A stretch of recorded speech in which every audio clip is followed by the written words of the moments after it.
ನಮಸ್ಕಾರ. ಒಂದು ಸಲ ಒಂದು ಸಭೆಗೆ ಓಶೋರವ್ರನ್ನ ಇನ್ವಿಟ್ ಮಾಡ್ತಾರೆ ಉಪನ್ಯಾಸ ಕೊಡೋದಕ್ಕೋಸ್ಕರ. ಆ ಉಪನ್ಯಾಸದಲ್ಲಿ ಓಶೋ ಪಾಲಿಗೆ ಬಂದಿದ್ದು ಪ್ರೀತಿ ಅಂತಕ್ಕಂಥ ವಿಚಾರ. ಪ್ರೀತಿ ಅಂತಕ್ಕಂಥ ವಿಚಾರದ ಬಗ್ಗೆ ಓಶೋ ಉಪನ್ಯಾಸ ಕೊಡಬೇಕಾಗಿತ್ತು. ಆ ಸಭೆಯಲ್ಲಿ ದೊಡ್ಡ ದೊಡ್ಡ ಜನನಾಯಕರು, ಧಾರ್ಮಿಕ ವ್ಯಕ್ತಿಗಳು, ಭಾಳ ಮಡಿವಂತಿಕೆ ಅಂತಕ್ಕಂಥ ಜನಗಳು ಎಲ್ಲ ಸೇರಿರ್ತಾರೆ. ಆ ಸಭೆಗೆ ಯುವಕರು, ಯುವತಿಯರು, ಮಹಿಳೆಯರು, ಪುರುಷರು ಎಲ್ಲ ಬಂದಿರ್ತಾರೆ. ಎಲ್ಲರೂ ಓಶೋ ಭಾಷಣ ಕೇಳೋಕ್ಕೋಸ್ಕರ ಬಂದಿರ್ತಾರೆ. ಓಶೋ ಏನು ಮಾಡ್ತಾರೆ ಅಂದರೆ ಮಾತಾಡ್ತಾ ಪ್ರೀತಿ ವಿಷಯನ ಮಾತಾಡ್ತಾ ಇದ್ದಕ್ಕಿದ್ದಾಗೆ ಲೈಂಗಿಕತೆಗೆ ಕಡೆಗೆ ಮಾತಾಡೋಕ್ಕೆ ಶುರು ಮಾಡಿಬಿಡ್ತಾರೆ. ಯಾವಾಗ ಓಶೋ ಲೈಂಗಿಕತೆ ಕಡೆಗೆ ಶುರು ಮಾಡ್ತಾರೆ, ಅಲ್ಲಿ ಕುಳ್ಕೊಂಡಂಥ ಸಭೆಯಲ್ಲಿದ್ದಂಥವರು ಕೆಲವರು ಮೂಗು ಮುರಿಯೋಕ್ಕೆ ಶುರು ಮಾಡ್ತಾರೆ. ಅಂದರೆ ಮುಖ ಹಿಂಡ್ಕೊಳ್ಳೋದು, ಬೇಸರ ವ್ಯಕ್ತಪಡಿಸೋದು, ಗುಣ ಅನ್ನೋದು. ಆದರೂ ಓಶೋ ನಿಲ್ಲಿಸೋದೇ ಇಲ್ಲ. ಅವರು ವಾಗ್ಜರಿ ಮುಂದುವರಿತು, ಮಾತಾಡ್ತಾನೆ ಇರ್ತಾರೆ. ಕೊನೆಗೆ ಅವರು ಆ ಭಾಷಣ ಮುಗಿಸಿ ಹಿಂದಕ್ಕೆ ತಿರುಗಿ ನೋಡ್ತಾರೆ. ಅವ್ರ ಸಭೆಯಲ್ಲಿ ಕುಳಿತಿದ್ದಂಥ ಜನನಾಯಕರು,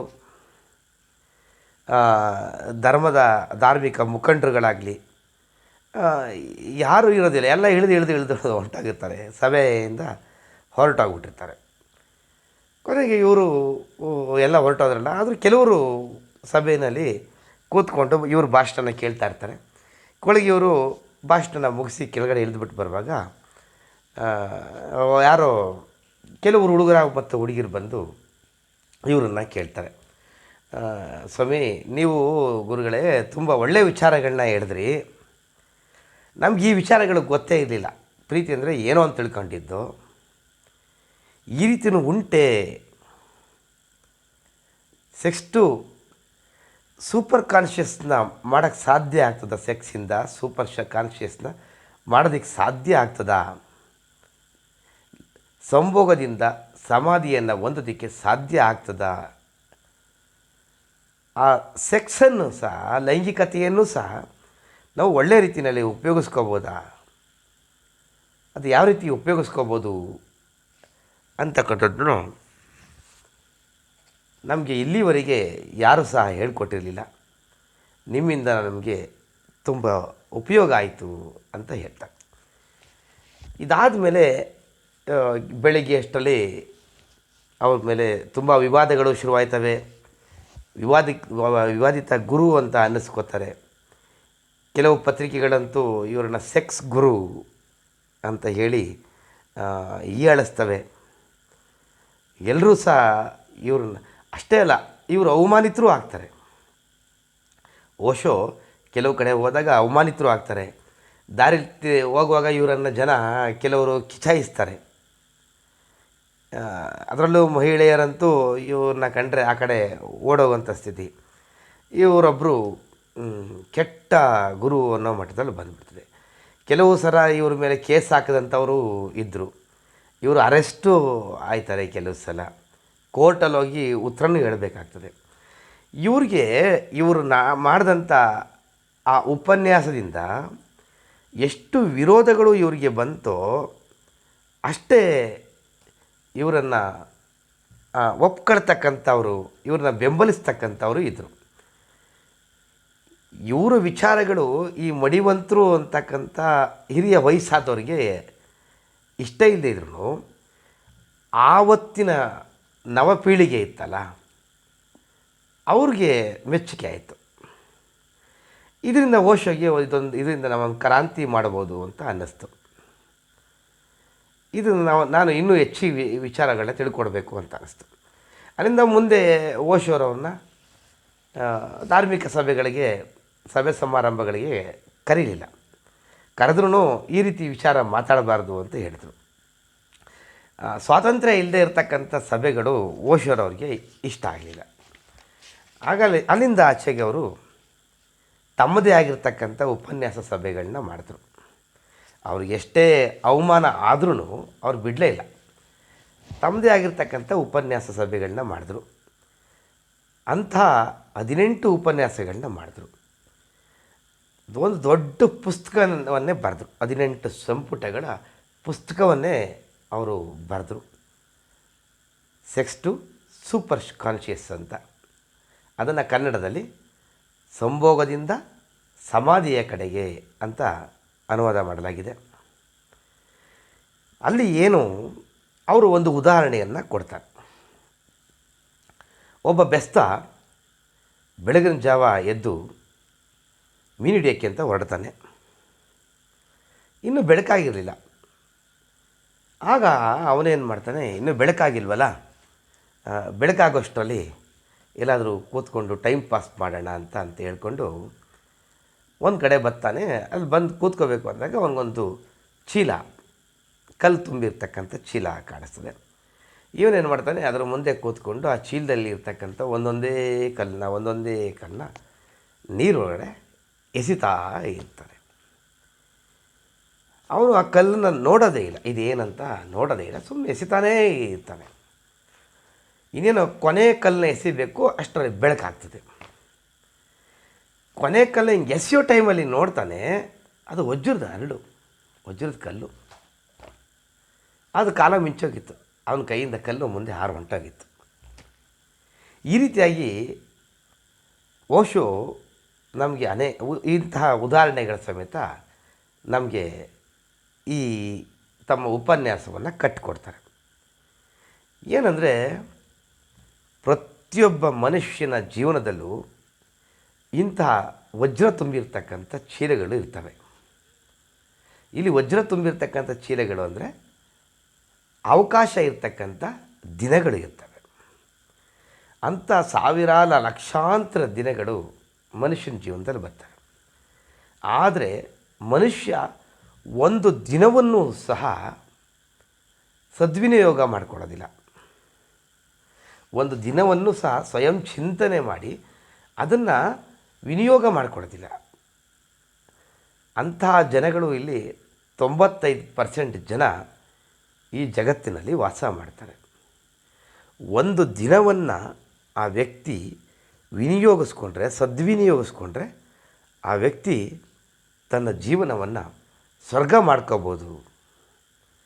ಹೇಗೆ ಆ ವ್ಯಸ್ತ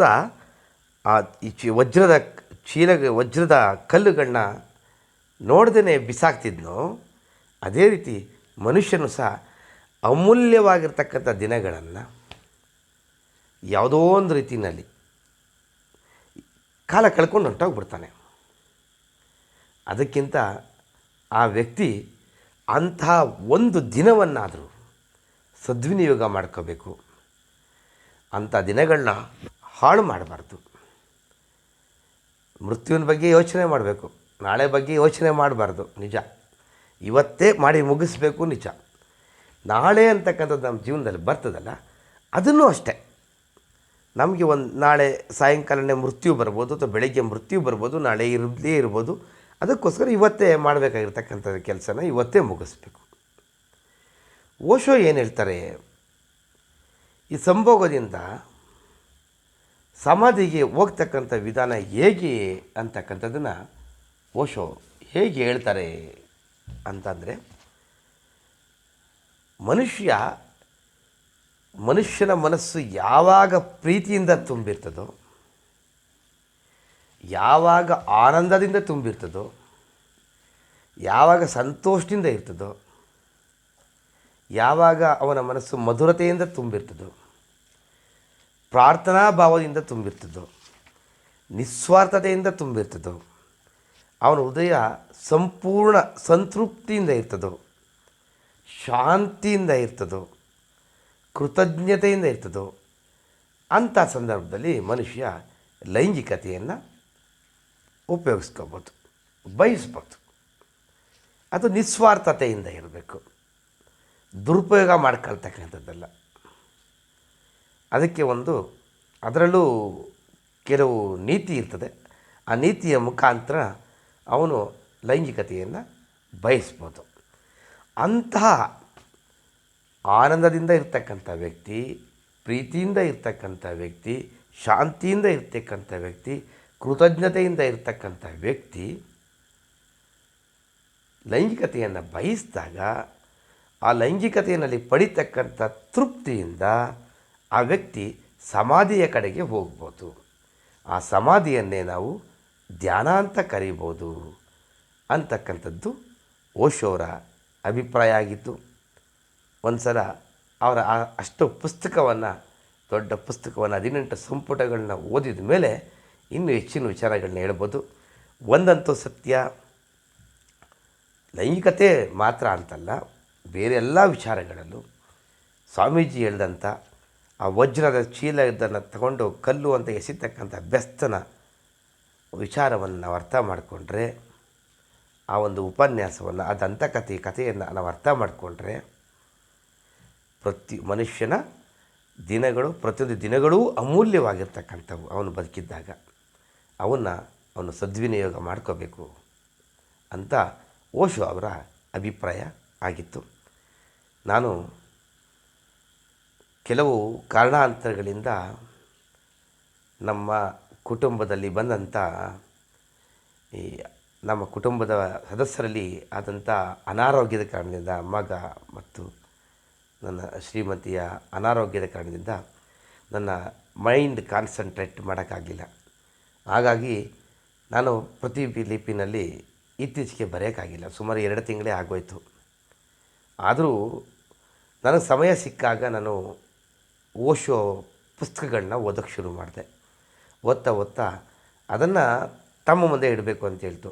ನನ್ನ ಈ ಮನೋಜ ವೇದಿಕೆ ಯೂಟ್ಯೂಬ್ ಚಾನಲ್ನಲ್ಲಿ ನಾನು ತಮ್ಮ ಮುಂದೆ ಇಡ್ತಾಯಿದ್ದೀನಿ. ಮುಂದೆ ನಾನು ಪ್ರತಿಲಿಪಿಯನ್ನು ಬಿಟ್ಬಿಟ್ರಾ ಅಂತ ಕೆಲವರು ನನ್ನ ಕೇಳಿದ್ರು. ಯಾಕೆಂದರೆ ನಾನು ತುಂಬ ದೀರ್ಘಕಾಲ, ನನ್ನ ಹೆಚ್ಚು ಕಡಿಮೆ 6 ವರ್ಷದ ಅನುಭವದಲ್ಲಿ ತುಂಬ ದೀರ್ಘಕಾಲ ನಾನು ಪ್ರತಿಲಿಪಿನ ಬಿಟ್ಟಿರೋದು ಇಂಥದ್ದೇ. ಪ್ರತಿಲಿಪಿನ ಎಷ್ಟೋ ದಿನ ಆಗೋಯ್ತು ಬಿಟ್ಟು ಅಂತಕ್ಕಂಥದ್ದು. ನನ್ನ ಜೀವನದ ಜಂಜಾಟಗಳು, ನನ್ನ ಜೀವನದಲ್ಲಾದಂಥ ಇಂಥ ಘಟನೆಗಳು ನನ್ನ ನೆಮ್ಮದಿನ ಕೆಡಿಸಿ ನನಗೆ ಮೈಂಡ್ ಕಾನ್ಸಂಟ್ರೇಟ್ ಇಲ್ದಂಗೆ ಮಾಡ್ತು. ಹಾಗಾಗಿ ನಾನು ಪ್ರತಿಲಿಪಿಲಿ ಬರಲಿಲ್ಲ. ಅದನ್ನು ಸಹ ನಾನು ಮುಂದೆ ಕಂಟಿನ್ಯೂ ಮಾಡ್ತೀನಿ. ಯಾರು ಯೂಟ್ಯೂಬ್ ಚಾನಲ್ನ ನೋಡ್ತಾಯಿದ್ದೀರಿ ಅವರು ಪ್ರತಿಲಿಪಿನಲ್ಲಿ ನನ್ನ ಕಥೆಗಳನ್ನ ಓದ್ಬೋದು, ಕಾದಂಬರಿಗಳನ್ನ ಓದ್ಬೋದು. ಆ ಕಾದಂಬರಿಗಳನ್ನ ಓದ್ತಕ್ಕಂಥ ಯೂಟ್ಯೂಬ್ ಚಾನಲ್ನ ನೋಡ್ಬೋದು. ನೀವು ನನಗೆ ನಿಮ್ಮ ಕಮೆಂಟ್ ಬಾಕ್ಸ್ನಲ್ಲಿ ನಿಮ್ಮ ಅಭಿಪ್ರಾಯಗಳನ್ನ ತಿಳಿಸಿದ್ರೆ ಅದಕ್ಕೂ ಸಹ ಒಂದು ಉಪನ್ಯಾಸ ಮಾಡಿ, ನೀವು ಕೇಳಿದಂಥ ಪ್ರಶ್ನೆಗೂ ಸಹ ಒಂದು ಉಪನ್ಯಾಸ ಮಾಡಿ ನಾವು ನಿಮಗೆ ಉತ್ತರವನ್ನು ಕೊಡ್ಬೋದು, ಉಪನ್ಯಾಸ ಮಾಡ್ಬೋದು. ಮುಂದೆ ಓಶೋ ಚಿಂತನೆಗಳು ತುಂಬ ಇದೆ. ಅವರ ಧ್ಯಾನ ಸಂಪುಟಗಳು, ಶ್ರೀಕೃಷ್ಣನ ಬಗ್ಗೆ ಅವರಿಗಿದ್ದಂಥ ಒಂದು ವಿಚಾರ ಏನು ಅಂತಕ್ಕಂಥದ್ದು ಮುಂದಿನ ಅಧ್ಯಾಯಗಳಲ್ಲಿ ನಾವು ಚರ್ಚೆ ಮಾಡೋಣ, ಮಾತನಾಡೋಣ. ದಯವಿಟ್ಟು ನನ್ನ ಚಾನಲ್ನ ಸಬ್ಸ್ಕ್ರೈಬ್ ಮಾಡ್ಕೊಂಡು ನೋಡಿ. ಇನ್ನು ಮುಂದೆ ಆದಷ್ಟು ದೇವರು ಬಯಸಿದ್ರೆ ಪ್ರತಿಲಿಪಿ ಮತ್ತು ಯೂಟ್ಯೂಬ್ ಎರಡರಲ್ಲೂ ಸಕ್ರಿಯರಾಗಬೇಕು ಅಂತ ಅಂದ್ಕೊಂಡಿದ್ದೀನಿ. ತಮ್ಮೆಲ್ಲರೂ ಆಶೀರ್ವಾದ ಮತ್ತು ಆರೈಕೆ ಎಂದೆಂದು ಇರಲಿ. ನಿಮ್ಮ ಆಶೀರ್ವಾದ ಆರೈಕೆ ಮೇಲೆ ನನ್ನ ಜೀವನ ನಾನು ತುಂಬ ಬಯಸ್ತೀನಿ. ಧನ್ಯವಾದಗಳು.